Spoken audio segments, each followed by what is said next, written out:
orar por esse homem.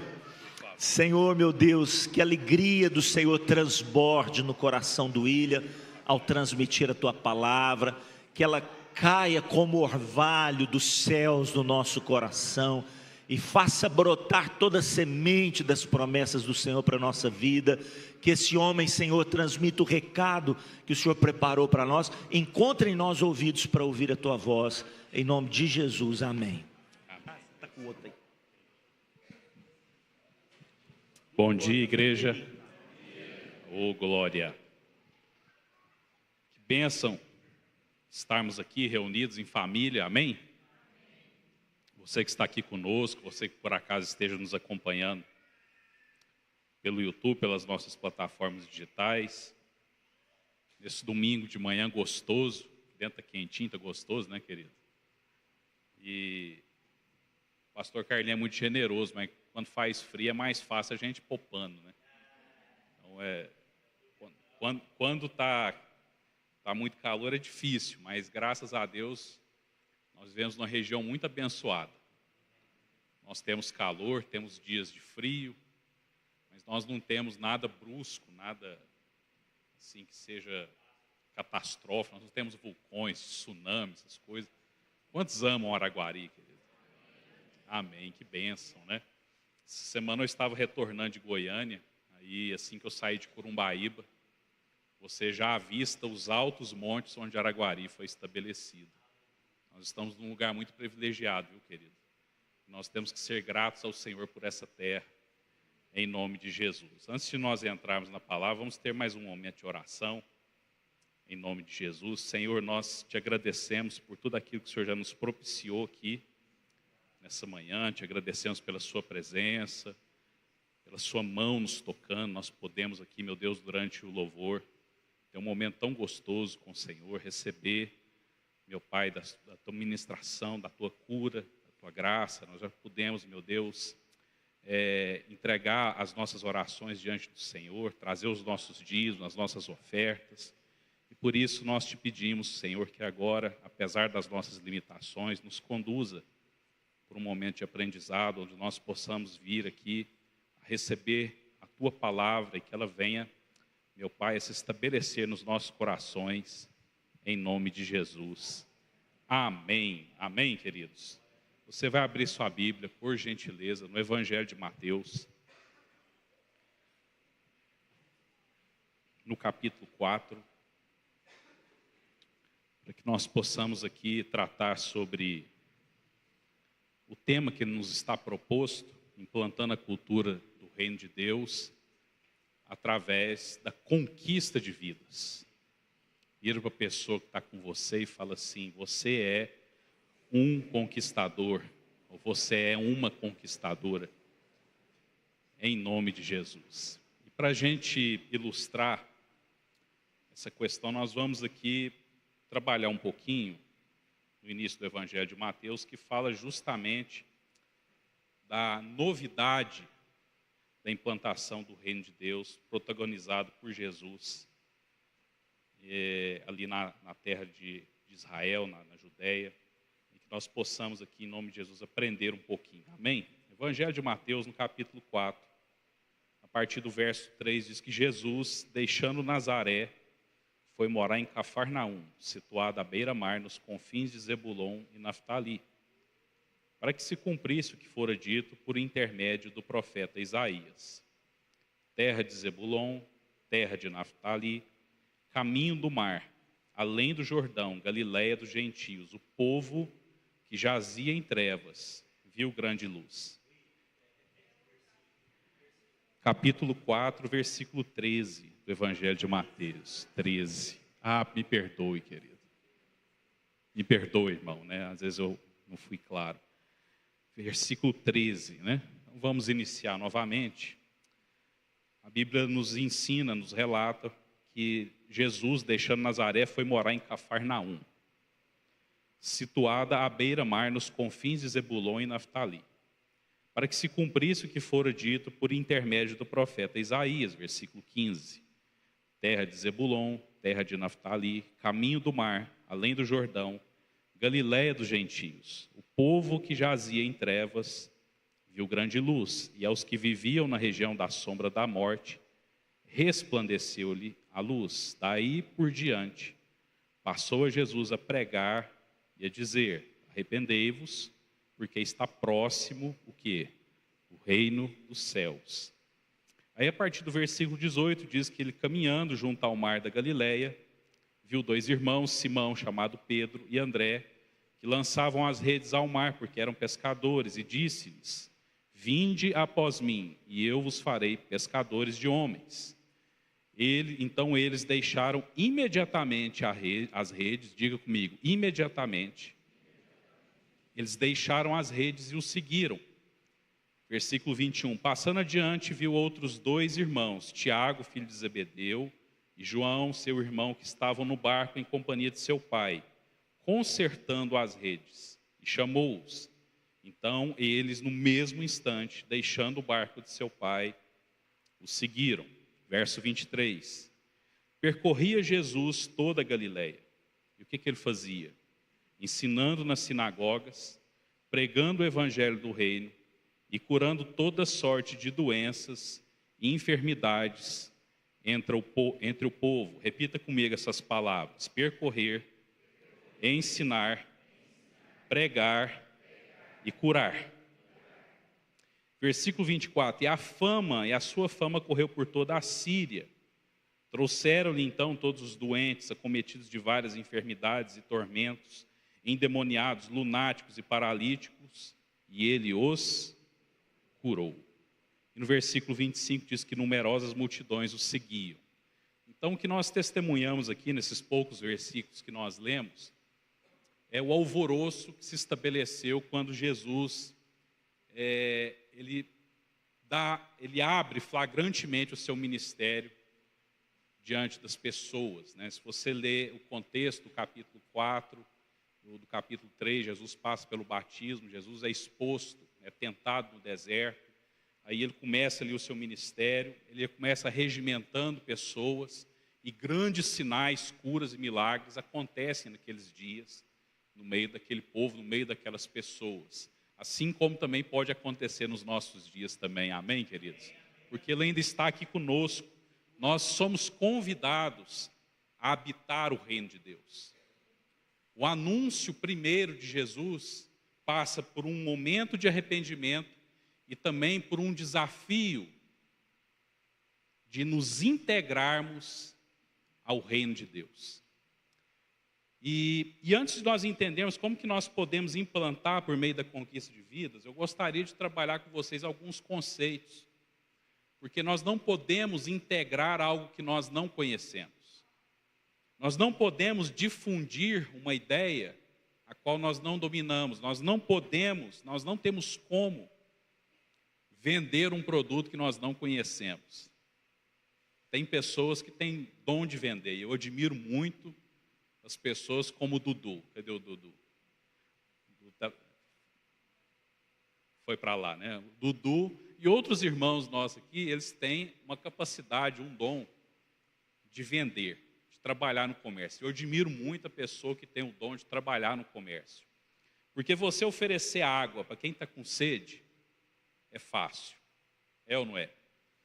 Mas você virar para a pessoa e falar assim: olha, a minha água é mais gostosa que a dele, a minha água faz mais bem do que a do meu concorrente, aí precisa do dom, né? E eu entendo assim que nós precisamos conhecer aquilo que nós somos convidados a integrar. Então, um reino, ele tem pelo menos 3 pressupostos básicos. Anota comigo. O que um reino precisa para existir? O primeiro pressuposto essencial: tem que existir um rei. Amém? Você já conheceu algum tipo de reino sem rei? Não existe. Então, um reino, ele precisa de um rei. Um reino, ele precisa também de um povo. E nesse contexto, eu e você podemos nos inserir. Amém? E um reino, ele também necessita de um território onde ele se estabelece. Eu diria ainda um quarto elemento: um reino necessita de um código de leis. No reino de Deus nós temos todos esses elementos presentes. O primeiro deles, nós temos um rei. Quantos aqui tem um rei?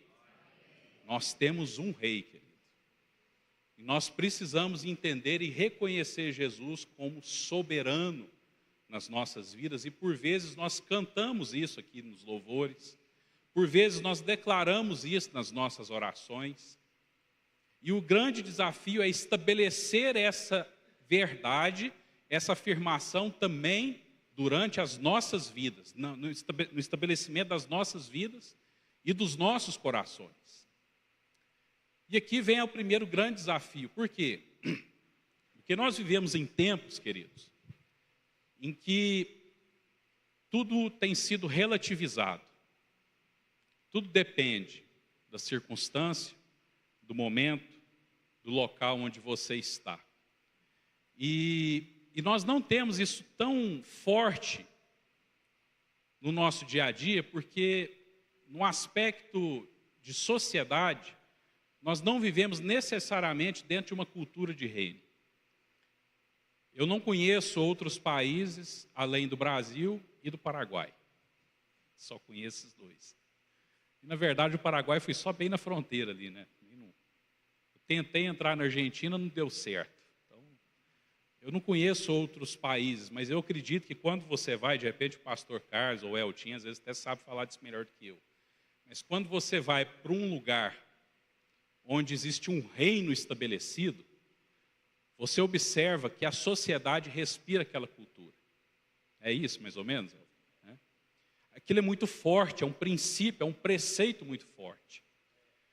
E isso não é tão fácil de se estabelecer no nosso dia a dia, porque nós vivemos em um regime político diferente. Nós vivemos sobre um regime político democrático, ou pelo menos assim é definido pelos nossos códigos de leis. Mas se você recorrer um pouquinho à história, por exemplo, a nossa bandeira, vem cá, Henrique, abre aqui a bandeira do Brasil, rapidamente. A nossa nação, ela foi estabelecida, não, só abre, não precisa tirar ela não, só isso. A nossa, é bonita, não é, gente? A nossa nação, ela foi estabelecida inicialmente sobre pessoas, sobre famílias. Nós temos aprendido que o verde representa as nossas florestas, o amarelo representa as nossas riquezas, mas eu não sei se você sabe, mas elas representam duas famílias. O verde representa a família dos Bragança, e o amarelo, se eu não me engano, a família de Habsburgo. Então, a família de Dom Pedro I e a família da Imperatriz Leopoldina, que era de origem austríaca. É chique, gente, é história.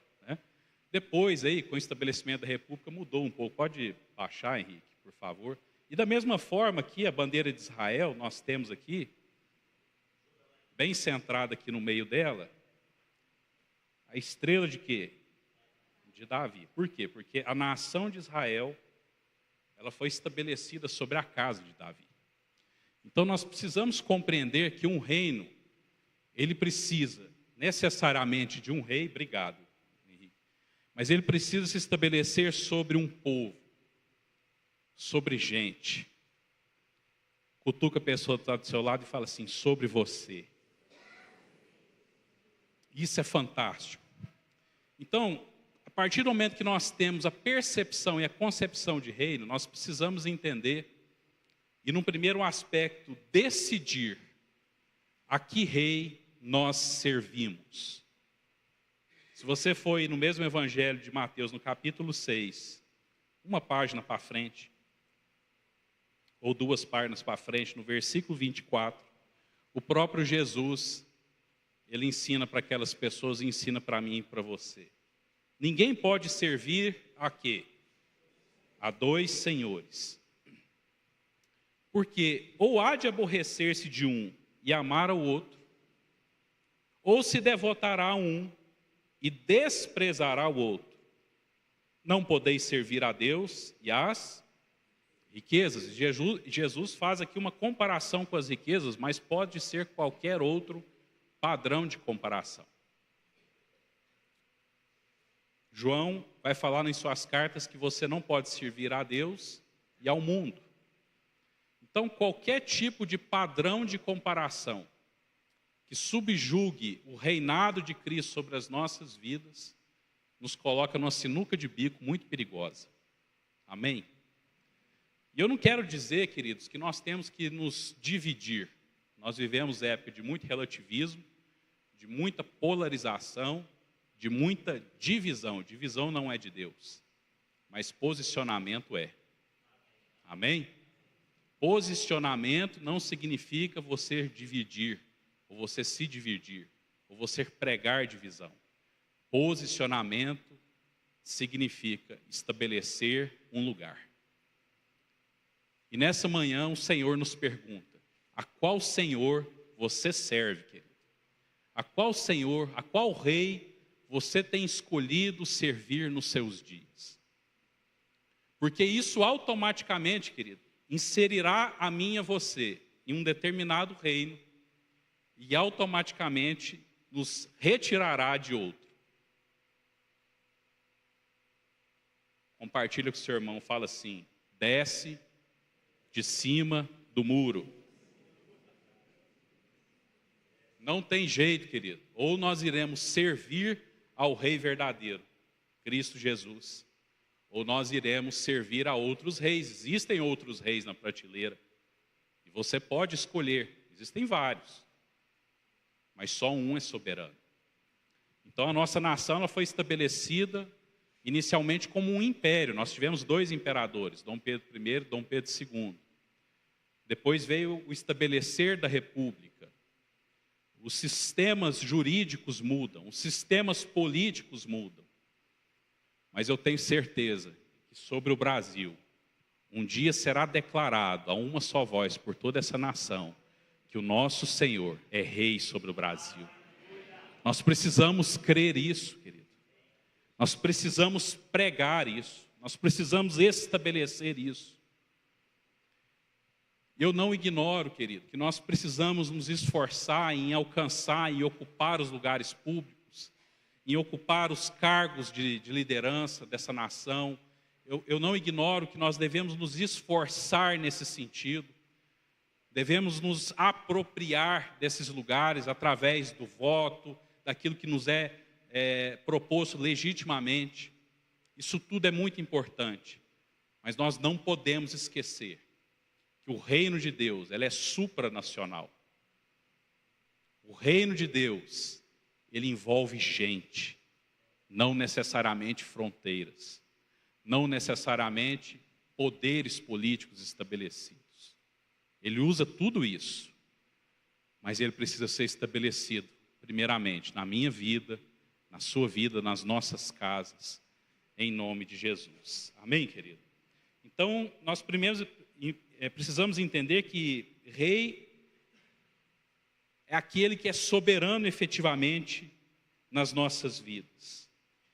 E todo rei, para estabelecer o seu reinado, ele necessita de um povo. Nós vimos aqui entre os versículos versículos 18 a 22, que Jesus anuncia a chegada do reino de Deus, e a primeira providência que ele toma é começar a recrutar pessoas. Ele começa a recrutar discípulos. Ele começa a regimentar gente. Graças a Deus por isso. Já imaginou se Jesus primeiro fosse construir um palácio? Né? Porque nós temos a noção hoje que os reis são aqueles que são estabelecidos dentro dos palácios, dentro dos castelos.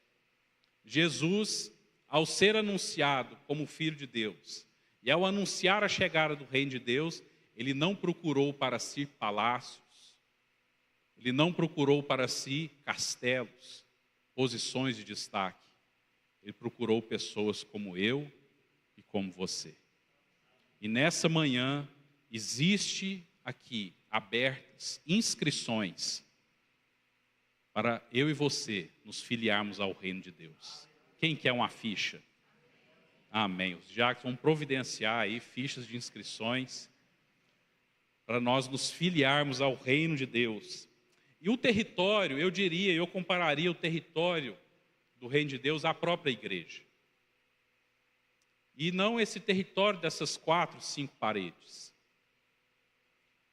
Um território vivo, que se adapta em qualquer lugar que foi estabelecido nessa terra. Amém? Então nós nós somos, e a igreja é estabelecida como um mecanismo de manifestação do reino de Deus, porque é justamente dentro do contexto da igreja que nós poderemos e vivenciaremos os mecanismos de expansão do reino de Deus. Se você estudar os reinos que existiram na história, você vai observar que aqueles que se destacaram por ser grandes reinos, eles se expandiram. Amém? E existem dois mecanismos básicos de expansão de um reino. O primeiro deles, nós testemunhamos na nossa própria nação. Um reino se expande por alianças, principalmente casamentos. Então nós temos ali na nossa bandeira um casamento representado. Olha que bênção. Um casamento entre duas casas, entre duas famílias. Resultou na nossa nação brasileira. E o outro mecanismo de expansão de um reino é a guerra. Se você estudar, por exemplo, o Império Romano, que foi o último grande império que existiu sobre a Terra, que durou aí, não sei se pouco mais ou pouco menos que 1000 anos.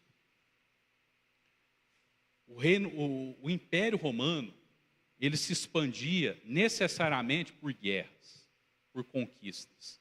O Império Romano foi um dos impérios mais sangrentos que já se estabeleceu sobre essa terra e veio, inclusive, a conquistar a terra onde Jesus passou. Quando Jesus anunciou o reino de Deus, um reino estrangeiro dominava sobre Israel, que era César, o imperador romano. Isso traz para nós um simbolismo não meramente comparativo. Porque imagina só, Jesus começa a pregar falando que chegou um reino.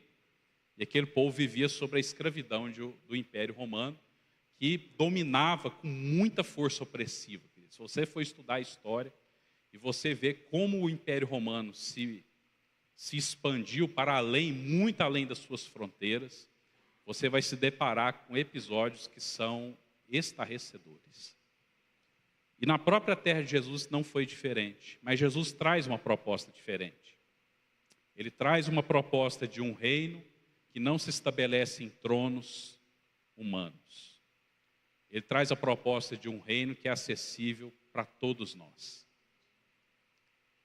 E ele estabelece um território para que esse reino possa prosperar. E esse território é justamente o lugar onde você está pisando.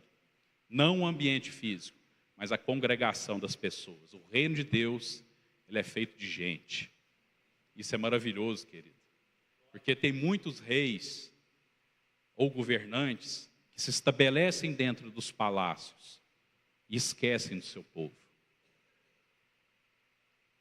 Talvez a totalidade, ou pelo menos a imensa maioria, dos reis humanos se preocupam em se estabelecer dentro dos seus palácios, no conforto das suas instalações luxuosas, e se esquecem do povo que muitas vezes padece. A Bíblia diz que Jesus percorria toda a Galileia, e ele ensinava, ele pregava e ele curava as pessoas. Então, quando nós vimos lá,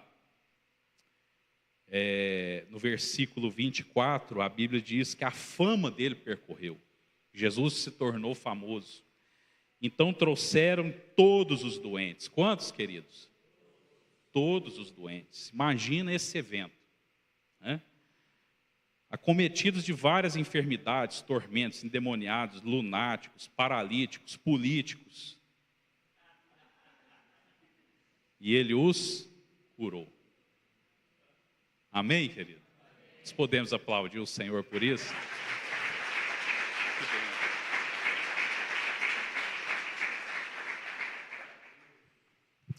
Então isso é tremendo, querido. Então nós falamos que o reino de Deus ele é supranacional e a igreja como uma organização da expansão desse reino. E aqui eu quero parafrasear alguns ensinamentos do nosso pastor Humberto. E ele não só prega, como ele vive isso intensamente. Quem acompanha aquele homem, a gente fica até constrangido. Mas ele fala o seguinte, ele fala assim, não existe privilégio maior para uma pessoa do que servir a Deus. E não existe ministério mais forte para um crente, para um cristão, do que levar outra pessoa a conhecer Jesus. Então, a expansão do reino de Deus, querido, depende de quem? De quem? De nós, de mim e de você.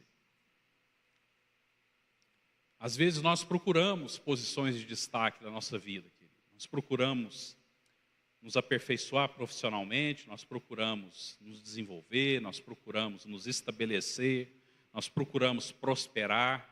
Isso é maravilhoso e o Senhor está pronto e aberto para nos abençoar com toda sorte de bênçãos, amém? Ele quer de fato fazer com que as nossas vidas sejam transbordantes em bênçãos, mas nós nunca podemos esquecer que nós precisamos levar as pessoas a conhecer Jesus. O reino de Deus, ele só vai se estagnar, e está repreendido em nome de Jesus, o dia que eu e você nos calarmos. Porque nós temos um reino sobre as nossas vidas. Nós pertencemos a um povo. Nós estamos estabelecidos no território onde esse reino é firmado. Nós temos um código de leis. Amém, querido? Você tem um código de leis na sua mão? Como é fácil, querido, você cumprir a lei humana se você tiver os preceitos da palavra do Senhor no seu coração. Talvez elas seriam até desnecessárias. Mas o fato é que nós não podemos esquecer que a manifestação plena do reino de Deus, ela se estabelece a partir do momento que eu e você nos oferecemos para falar para as pessoas que estão lá fora, para todas essas que foram listadas aqui, os doentes, os acometidos de várias enfermidades, as pessoas atormentadas, as pessoas depressivas, as pessoas que estejam sob possessões demoníacas, as pessoas que estejam fora de si, do seu juízo, a partir do momento que elas recebem a notícia que Jesus é o Rei dos Reis e que Ele entregou a vida dele para que nós pudéssemos ter vida e vida em abundância. Parece complicado, parece difícil. Nossa, mas isso aí só os pastores podem fazer. Não, querido. Eu e você não somente podemos, como devemos fazer. Nós precisamos entender que o nosso papel é de expansores do reino de Deus. Quantos aceitam esse desafio? E eu vou explicar, assim, falar algo para você assim, que é extremamente gratificante quando você anuncia a palavra de Deus para alguém e aquela pessoa aceita Jesus. Se você ainda não passou por essa experiência, experimente. Você não precisa ser um fariseu, um doutor na letra da lei. Você não precisa entoar as orações mais bonitas. Basta que você estenda uma mão de atenção para as pessoas. As pessoas hoje, queridos, elas estão procurando quem tenha paciência de ouvi-las. E eis aí uma oportunidade maravilhosa para que o reino de Deus possa estabelecer e possa se expandir através da minha vida e da sua vida, em nome de Jesus. Jesus começa a percorrer aquela região, ele começa a regimentar pessoas, e depois, se você ler o capítulo 5, 6 e o 7 do Evangelho de Mateus, você vai observar que Jesus se dedica ao segundo ponto, ensinar. E Jesus, ele ensina, ele prega para aquelas pessoas, ele ora por aquelas pessoas, e ao final ali no capítulo 6, no versículo 33, depois de ensinar diversos princípios, que depois você pode meditar na sua casa, ele fala no versículo 33, que uma coisa interessa. O que é? Buscai, em primeiro lugar, o seu reino e a sua justiça. E todas as coisas, né? E todas essas coisas você precisa ler aqui, o capítulo 5 e o 6 inteiro, serão acrescentadas. O que interessa, querido, é que nós estejamos inseridos nesse contexto do reino de Deus. No capítulo 7, no versículo 28, quando Jesus encerra aquele momento ali com aquelas pessoas, a Bíblia registra que quando Jesus acabou de proferir essas palavras, estavam as multidões como maravilhadas da sua doutrina, porque ele as ensinava como quem tem autoridade e não como os escribas. Não era letra vazia, era vida. Não era hierarquia, era relacionamento. Não era poder simplesmente, era autoridade que estava estabelecida dos céus sobre a vida de Jesus. E esse reino, ele pode permear as nossas relações interpessoais. Ele pode ser observado nas diversas manifestações humanas que nós testemunhamos. Ontem, particularmente, eu vivenciei, enfrentar não seria a palavra correta, eu vivenciei 2 momentos diferentes, potencialmente antagônicos entre si. No período da manhã, nós estávamos num velório, nos despedindo de uma tia, uma irmã da minha avó que faleceu depois de uma longa batalha contra uma enfermidade. E eu ficava ali naquele canto, eu aprendi com o pastor Horácio a contemplar os velórios, o pastor El também. Eu ficava ali naquele canto, contemplando a dor e o luto daquela família, que também é a minha família. E a minha mente ficava borbulhando de memórias de infância, que se passaram ali na casa dela. Dos almoços de domingo, fazer pamonha, e tantas circunstâncias que se passaram ali naquele quintal, ali naquela mesa. E eu ficava perguntando assim para Jesus, qual que é a perspectiva disso diante do seu reino? E a resposta está na palavra: olha, eu tenho vida eterna. Se você acreditar que isso é o fim, você me nega. Então nós podemos ver o estabelecer do reino de Deus mesmo em um momento de luto, de tristeza, de velório. Já à noite nós estávamos ali no aniversário da Alice, filha do Dudu, e eu fiquei vendo ali uma declaração apaixonada de um pai por uma filha. E eu fiquei olhando aquele momento e contemplando a beleza de Deus naquele momento ali também. Porque o reino de Deus, ele estava estabelecido em um momento de luto, mas ele também está presente nos momentos de alegria e de regozijo. Porque como a Ana Clara abriu o culto aqui para nós, como diz o Salmo 23, por ora nós estamos nos altos montes, por ora nós estamos nos lugares de regozijo, por vezes nós passamos pelo vale da sombra da morte, mas em toda e qualquer situação, o Senhor é o nosso pastor e rei, e por isso nada nos faltará. Nada nos faltará. Então, querido, às vezes a gente eu assisto muito com as minhas meninas, os filminhos lá de desenho, e vez ou outra aparece um lá do Castelinho, tem a princesa. A gente acha aquilo tudo muito bonito, e realmente é interessante. Mas nós entendemos e somos levados ao engano que muitas vezes a ausência dessa condição seria a ausência da manifestação do poder de Deus, e não é. Nós somos convidados a viver um reino que é estabelecido em plenitude, seja nos altos montes, seja nos vales da sombra da morte. Mas ao final, o Senhor estabelece uma mesa diante dos nossos inimigos. Ele unge a nossa cabeça com óleo. E nós somos convidados a contemplar a presença do Rei. Então, meu irmão, minha irmã, você que está aqui me ouvindo, você que está nos ouvindo pelo YouTube,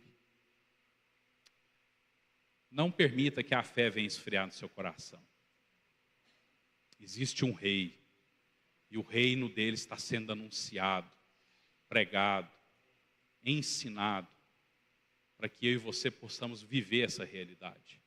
Isso não é uma distopia, não é uma utopia, é algo vivo e verdadeiro, que independe da nossa situação pessoal, independe do regime político que está dominando sobre as nossas vidas, independe das condições econômicas. O reino de Deus é chegado sobre as nossas vidas através de Cristo Jesus. E Ele é manifesto na minha vida e na sua vida.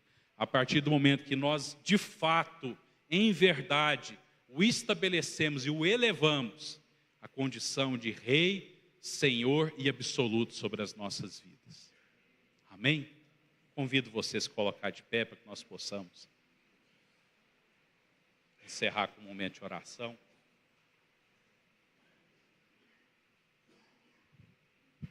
Amanhã é segunda-feira, querido. Quantos gostam de segunda-feira? Oh, glória a Deus. Você chega lá no seu trabalho, está dessa altura de papel. Você abre o e-mail. Está cheio de demanda. Não sei porquê, mas o povo dia de segunda-feira é mais nervoso, né? É mais impaciente. O trânsito parece que é mais cheio. Mas nós não podemos esquecer que existe um mandamento sobre as nossas vidas. No final do Evangelho de Mateus, lá no capítulo 28, Jesus passa pela ressurreição, ele aparece para os seus discípulos. E a ordem final está no versículo 19. Ide, portanto, fazei discípulos. Foi o que ele fez chamando aqueles homens. Batizando-os em nome do Pai, dos Filhos e do Espírito Santo, ensinando-os a guardar todas as coisas que vos tenho ordenado. Então esse reino ele vai se expandir por meio da conquista de vidas, querido. Não por um ato de imposição de Deus Pai. Como eu disse, não é hierarquia, é relacionamento. Mas ele vai se expandir a partir do momento em que eu e você aceitamos o desafio de falar de Jesus para as pessoas. Eu queria que você se desafiasse nessa manhã comigo. Falasse assim, Senhor, me capacita a falar do Senhor para pelo menos uma pessoa essa semana. Eu te asseguro, querido, oportunidades não faltarão. Nós estamos aí nesse movimento maravilhoso das casas de paz. A igreja em franca expansão. O reino de Deus na sua poderosa manifestação expansiva, entrando dentro das casas das pessoas, tocando vidas, falando da palavra de Deus. Mas dentro da sua simplicidade. Amanhã, quando você for comprar um pão cedinho, lá na padaria, quando você for abastecer o seu carro, quando você chegar lá no seu ambiente de trabalho, quando você chegar lá na sua escola, fala assim, Espírito Santo, me mostra uma pessoa para que eu possa falar do seu nome. Falar de Jesus para as pessoas, querido, é cura para nós. Nós somos curados quando nós trabalhamos como agentes expansores do reino de Deus. Então que nós não venhamos perder essa oportunidade, porque o Senhor está conosco, Ele está nos capacitando. Existe uma cidade à espera de expansores do reino de Deus. Existe uma nação à espera de uma igreja que se levante como agente de transformação em meio a esse povo. Nós somos esse povo. Amém, querido? Vamos ser ministrados pelo Ministério Carta Escrita, em nome de Jesus. Estou preparando um caminho, Aleluia. endireitando as veredas.